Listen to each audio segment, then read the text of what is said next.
लेकिन भगवान भी रो रो के मालिक ने भी याद रखे, मतलब भूला नहीं भगवान को। और भी कई प्रकार की टेंशन हो जाती है, किसी प्रकार की कोई चिंताएं होती हैं, लेकिन चिंताएं तो हैं, चिंता भी नाम से ही समाप्त होगी और परमात्मा की भक्ति तक करनी पड़ेगी, इन चिंताओं में करनी पड़ेगी।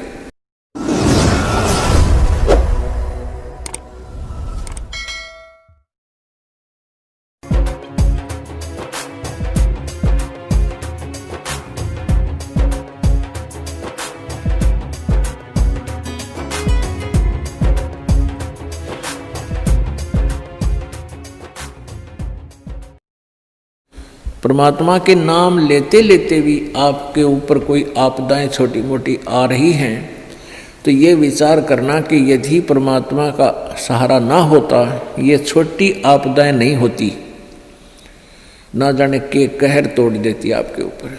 अब जैसे आप जी ने परमात्मा का, परमेश्वर कबीर जी का नाम ले रखा है और फिर भी आप पर छोटी मोटी कोई आपदाएं आती हैं, आप ये सोच बैठते हो, कई बार मन इतना नालायक है, ये परमात्मा से दूर करने के लिए ना जाने कितनी स्कीमें तैयार करता है, अपने हिसाब से सोचता रहता है। क्या सोचते हैं कि मैंने पाठ भी करा दिया, मैंने 4-5 महीने नाम लिए भी हो गए हैं और फिर भी मेरी भैंस मर गई। अब पुण्यात्माओं विचार करो, आप जी ने कुछ पुण्य किया, आप जी ने सत भक्ति की, जैसी आपने भक्ति की उसका सहयोग तो अवश्य ही मिला है आपको। जैसे सर्दी बहुत है और उस सर्दी के अंदर आप जी ने स्वेटर पहन रखी है और स्वेटर पहनने के बाद भी आपके हाथ पैर ठिठुर रहे हैं, आपको सर्दी लग रही है, तो कंबल ओढ़ना चाहिए। तो बुद्धिमान लोग ये नहीं कहा करते कि मैंने स्वेटर पहन रखी फिर भी सर्दी है और स्वेटर निकाल दूं, क्या फायदा स्वेटर का। कई भक्तों के मन में ऐसी दुर्भावनाएं आ जाती हैं कि हमने इतने दिन हो गए भक्ति करते ने, नाम लिए ने और पाठ भी हम करा रहे हैं और फिर भी हमारे ऊपर आपदाएं आ रही हैं। तो पुण्यात्माओं, जैसे आप जी ने अभी स्वेटर पहनी है और स्वेटर ने अपना काम कर रखा है जैसी उसकी सामर्थ्य है, और कोई न सोचा है कि फायदा हुआ नाम तो मन इतने दिन हो गए भक्ति करते, दान करते और इस नाम को त्याग देता हूँ, तो वो मूर्ख है। मूर्ख मीन वो ज्ञानहीन है, इस तत्व ज्ञानहीन है, उसको अभी ये ज्ञान समझ में आया नहीं है। अब जैसे उस स्वेटर का जितना अपना प्रोटेक्शन करने का था वो प्रोटेक्शन उसने कर रखा है, लेकिन सर्दी ज़्यादा है, उसके लिए स्वेटर पहन, वो जर्सी पहन, और जर्सी से भी सर्दी नहीं लग रही है तो उसके ऊपर का कंबल या चादर मोटी ओढ़। ये नहीं कि सर्दी लग रही है तो इस स्वेटर न निकाल दूं, जर्सी पहन ली, इससे भी सर्दी लग रही है इसको भी फेंक दूं, तो उससे तो सर्दी आपकी जान ले लेगी। तो ऐसे ही आप जी जितनी भी भक्ति कर रहे हो अभी तक, उसका सहयोग, उतना सहारा आप जी को अवश्य मिला हुआ है। तो ये सोच लेना चाहिए कि आप जी के कर्मों की यह सर्दी बहुत ज़्यादा है, अत्यधिक है।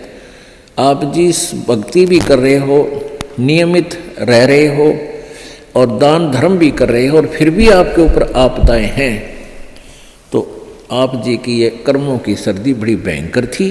अगर आपने प्रोटेक्शन ना कर रखा होता, परमात्मा की शरण में नहीं होते, तो आपकी जान चली जाती, परिवार में भी बहुत हानि हो जाती। अब तो एक भैंस मरने से ही काम चल गया, भैंस तो और 20 दे भगवान, अगर आपकी भक्ति ठीक रही तो इस प्रकार आप जी ने अपने तत्व ज्ञान को संभाल कर रखना है, इस पर असर करना है, अमल करना है और इसके आधार से अपने इस भक्ति मार्ग पर लगा रहना है। अब कई भक्त कहते हैं जी हमें मेरे 3 दिन मंत्र ना जपया, मैंने 4-5 दिन मैंने नाम नहीं जपा। क्यों नहीं जपा? कि टेंशन हो गई थी। अरे भले आदमी टेंशन तो हो जा, खैर टेंशन भी हो जा, लेकिन भगवान की भक्ति भी अपना करता रहे दुखी सुखी हो गए। उस टेंशन को भी पड़ी रहेगी, लेकिन मंत्र भी थोड़ा बहुत कर लेना चाहिए, छोड़ना नहीं चाहिए। अब ये तो मंत्र इस काल ने तो इतनी टेंशन कर रखी है इस प्राणी के साथ में, गिनती है कोई ना। घर में को वासनी हो जाए तो टेंशन, और छोटे मोटे व्यवसाय में 100 घाटे बाधे हों उसमें टेंशन, पता नहीं कितने प्रकार की समस्याएं हमारे जान में डाल रखी हैं काल ने। काल का ये उद्देश्य है कि ये भक्ति ना करें। जब इनको मनुष्य शरीर प्राप्त हो तब तो इनमें इतनी टेंशन भर दी या विकार भर दिए, कोई घुट्टी लावे, कोई जुआ खेले, कोई दारू पीवे, बीड़ी पीवे, सिगरेट पीवे, कोई 2 नंबर के काम में, कोई कोठी बनाने के काम में, यानी को इनको सबको ऐसा व्यस्त कर रखा है कि फुर्सत है कोई ना। और फिर अब ये है भक्ति का समय आ गया, अब ये भक्ति युग आ गया, भक्ति का काल आ गया, समय भक्ति काल, बिचली पीढ़ी आएगी। और इसमें काल ने कथित पूरा अंगा ला दिया। ऐसे ये टेक्निकल जो ना ऐसे बना दिए इलेक्ट्रॉनिक इंस्ट्रूमेंट, जैसे mobile phone, TV, satellite, internet, कि ये जीव जब भी आँख खुले रात में या तो मोबाइल में बकवास देख ले, या सामने टीवी रिमोट से ऑन, उठ के भी ना जाना, रजाई में पड़ा पड़ा ऑन कर ले, उसमें नाचने गाने बकवास सुनने, यानी भक्ति से कोसों दूर रहे ये प्राणी। अब इसने कितना कुछ, अभी 20-30 वर्ष से आप देख रहे हो कितना कुछ ये साइंस ने तरक्की कर दी, या काल गिवन है, इस काल ने दे रखी है। और परमात्मा ने भी ये समय इसीलिए चुना था कि अब ये जो साइंस के इंस्ट्रूमेंट हैं ये हमारा काम आएंगे। एक जगह बैठे और लाखों करोड़ों जगह टीवी में परमात्मा की महिमा को घर बैठे सुन सका करोगे।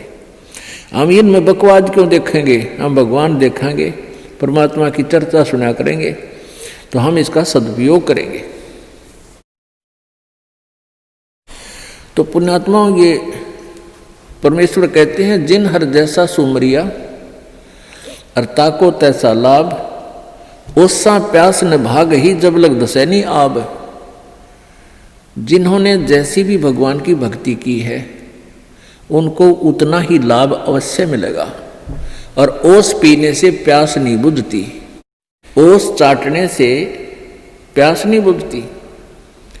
प्यास बुझेगी गट गट गिलास पीने पानी के गिलास पिया, जब प्यास बुझेगी।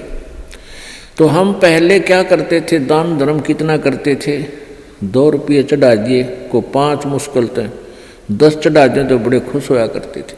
या 100 रुपये का प्रसाद बांट दिया हनुमान जी के मंगलवार ने, तो ये हमारी पूजाएं थी। तो ये तो हम ओस चाट रहे थे। और अब आप देख रहे हो पाठ के पाठ करवाए जा रहे हैं, भगवान के हवन के लिए जोत के पैसे, जो जोत का घी दान किया जा रहा है, ये गिलास के गिलास पिए जा रहे हैं और इनसे प्यास बुझेगी।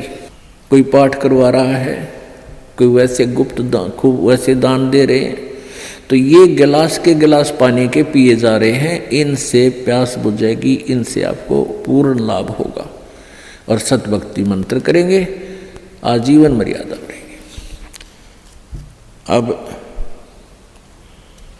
ये टेंशन तो काल ने या पैदा कर रखी है कि वो भक्ति ना कर सके, लेकिन इन टेंशनों में ही आपने भक्ति करनी पड़ेगी। चाहे रो के करो, चाहे खुश होकर कर लो, दुखी होकर कर लो। मान लीजिए कोई घर का सदस्य उपदेशी नहीं था, उसकी मृत्यु होगी, दुख तो बहुत आता है, क्योंकि हमारा एक हमारे अंदर एक ऐसी व्यवस्था बन गई, हम रह नहीं सकते, रोना भी पड़ेगा, भाई खूब बुरा हाल विलाप भी करेंगे। लेकिन फिर भगवान भी फिर याद रखे, परमात्मा ये क्या ले गए इतने दिन, उन बातों ने ध्यान रखे कि ये क्या लेके गया। अगर हम ये भक्ति कर रहा होता, परमात्मा इसको जीवन दान भी देता, इसकी आयु भी बढ़ा देता है यदि सत भक्ति करता था। और ये लेके क्या गया, सारा जीवन बर्बाद कर गया। तो इस प्रकार इन सब विचारों को ध्यान में रख के, सब बातों को विचार करके और भजन जरूर करें। चाहे याद तो बहुत आते हैं, मृत्यु को प्राप्त हो जाते हैं जो साथी परिवारजन, लेकिन भगवान भी रो रो के मालिक ने भी याद रखे, मतलब भूला नहीं भगवान को। और भी कई प्रकार की टेंशन हो जाती है, किसी प्रकार की कई चिंताएं होती हैं, लेकिन चिंताएं तो हैं, चिंता भी नाम से ही समाप्त होंगी और परमात्मा की भक्ति तक करनी पड़ेगी, इन चिंताओं में करनी पड़ेगी।